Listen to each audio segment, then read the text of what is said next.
Dizendo assim: Padre Fábio, meu nome é Mayra Monteiro e tenho vivido muito irritada. Não sei o que está acontecendo comigo, mas a raiva tem tomado conta de mim. Magoo quem amo, digo que não quero e machuco sobretudo a mim mesma. Me ajude. A Mayra é lá do Rio de Janeiro. A ira, aliás, hoje a gente estava conversando sobre isso. A filosofia tem uma perspectiva interessante. Sêneca, um grande filósofo, dizia que a nossa raiva, ela nasce das nossas expectativas. A gente fica muito irritado porque nós criamos expectativas em torno das realidades. E como a gente espera que seja assim, e geralmente a vida nos decepciona, porque as nossas expectativas são altas demais, então o nosso processo de ira, ele é sempre provocado por causa das expectativas excessivas que nós temos. O que é o excesso de expectativa? Muitas vezes a falta de simplicidade na vida, né, gente? Quando você percebe que a simplicidade é um caminho seguro, por quê? Ela lhe indica para aquilo que pode ser. Não significa que nós vamos viver sem sonhos, não. Mas a gente vai começar a ser um pouco mais realista com aquilo que a vida pode ser, né? A gente não vai ficar projetando demais. Por que eu sinto muita raiva do outro? Porque eu espero do outro que ele seja aquilo que eu quero. Eu fico esperando uma resposta. Eu quero que o outro seja como eu projetei. Muitas vezes me irrita.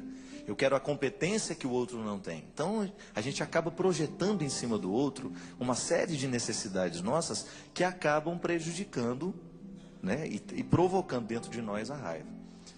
A raiva, a ira, é um processo muito perigoso porque nos emburrece.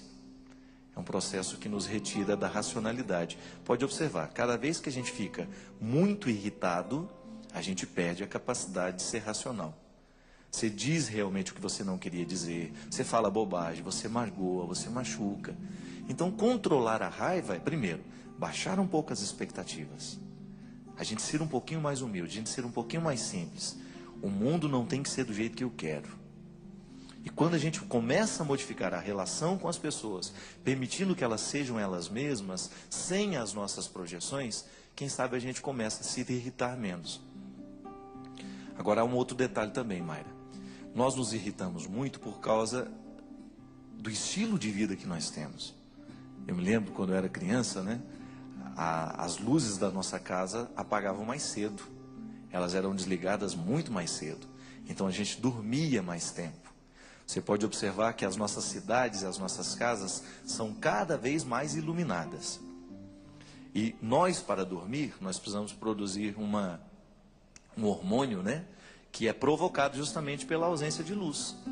Então, se você está num lugar muito estimulado de luzes, por luzes, é bem provável que você faça a produção desse hormônio de maneira tardia. A melatonina, né, ela faz a gente dormir, ela induz o processo do sono. É um calmante natural que o seu organismo produz, mas você tem que permitir a produção. Se você fica se estimulando demais, com muita televisão ligada, muita tela de computador, muita luz acesa dentro de casa, essa produção de melatonina ela é mais atrasada. Então ela vai ficando mais tardia. E aí você dorme menos. Quem dorme menos? Digamos que você só dorme 5, 6 horas por noite. Ao final de uma semana é bem provável que você esteja com uma irritabilidade muito maior. Então há todo um aspecto psicológico, que é essa projeção das expectativas sobre o outro. Eu quero que tudo seja perfeito, e na hora que eu vejo que não é perfeito, eu me irrito. Mas há também esse aspecto biológico. Nós estamos cada vez dormindo menos, a nossa irritação é cada vez maior, nós somos estimulados o tempo todo, a gente se cansa muito, a gente não dá ao corpo o devido descanso, naturalmente a gente prejudica a qualidade das nossas relações. Então, pensar na saúde e dormir um pouquinho mais cedo é você preparar o seu dia de amanhã.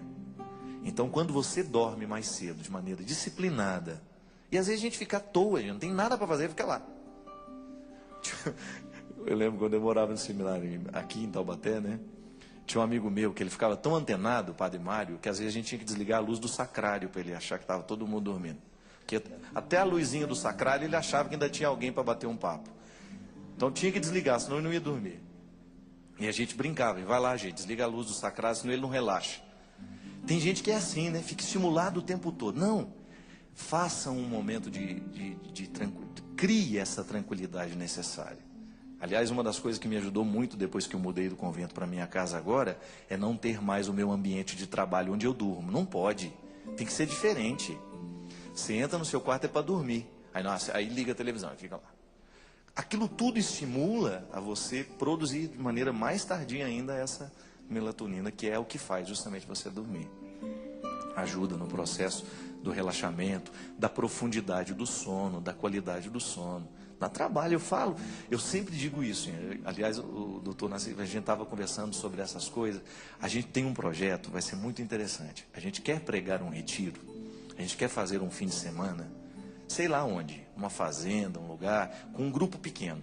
E aí a gente quer trabalhar um padre, um médico, uma nutricionista e um profissional de educação física. Para a gente trabalhar a saúde integrada. Você descobrir que seguir Jesus é você dormir cedo, é você comer certo. Por que isso influencia no seu seguimento a Jesus? Porque quando você tem qualidade de vida, quando a sua vida é saudável, você fica melhor para o outro. Quando você tem disciplina, quando você come certo, você dorme certo, você fica melhor para lidar com o outro. Isso é biológico, é resultado, o corpo é programado. Dá a ele o estímulo e ele será estimulado para aquilo que você programou. Ele dará uma resposta a partir do que você programou. É muito interessante, por exemplo, quando você pega uma atividade física. No início você aguenta andar 5 minutos na esteira. Se você é disciplinado nos 5 minutos, aquilo vai aumentando para 10, aquilo vai aumentando para 15, daqui a pouco você está correndo 1 hora e não há cansaço mais em você. Porque você estimulou o corpo a lhe dar uma resposta que você antes não tinha condições. Então a vida é assim, ela é toda alinhavada. Eu estou irritado. É muito fácil dizer isso. E é muito fácil a gente se justificar. Machuquei o outro, porque eu estava irritado, me desculpa. Não. Qual é a causa da sua irritação? Está vendo que existe uma causa que antecede essa resposta simples, muito fácil? Vamos parar de dar resposta muito simples. Estou irritado demais, mas por que está irritado? Dá uma olhada na sua vida.